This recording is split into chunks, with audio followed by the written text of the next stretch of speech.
మద్దెలచెరువు సూరి గారికి తర్వాత మీకు స్నేహ సంబంధాలు లేవా?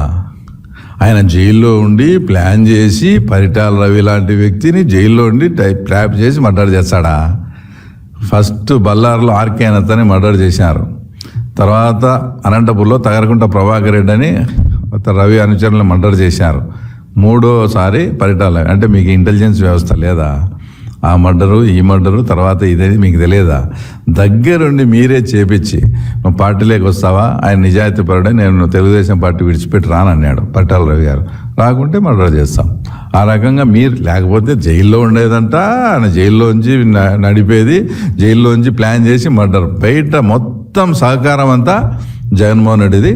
పరిటాల రవి దాంట్లో జగన్మోహన్ రెడ్డి లేకుంటే పరిటాల రవి హత్య జరిగే సమస్య లేదు. అంతగా నువ్వు సపోర్ట్ చేసి ఆ రకంగా చేసినావు.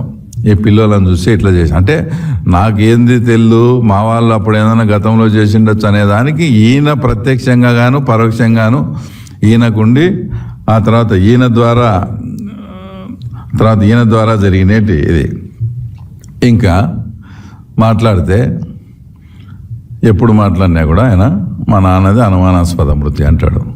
ఇది పెద్ద విచిత్రమైన విషయం ఏంటంటే పాపం ఆయన వాళ్ళ నాన్న అనుమానాస్పద మృతి అనేది ఆయన ప్రతిపక్షంలో ఉన్నప్పుడు ఆయన గుర్తొస్తుంది. ఆయన అధికార పక్షంలో ఉన్నప్పుడు ఏం గుర్తురాదు. ఎవరి మీద అనుమానం అని చెప్పి అప్పుడు నీ అనుచరులు నువ్వు చెప్పినట్లు రిలయన్స్ పెట్రోల్ బంకుల మీద దాడులు చేసి వాళ్ళ ఆస్తులను కానీ నష్టపరిచిన వాళ్ళే మళ్ళీ వాళ్ళే వెంట పట్టుకొని వస్తే వాళ్ళకే రాజ్యసభ ఇస్తావు అధికారం అనేప్పుడు, అన్నీ చేస్తావు. మళ్ళీ ప్రతిపక్షంలోకి వస్తానే మా నాన్నది అనుమానాస్పద మృతి అంటావు.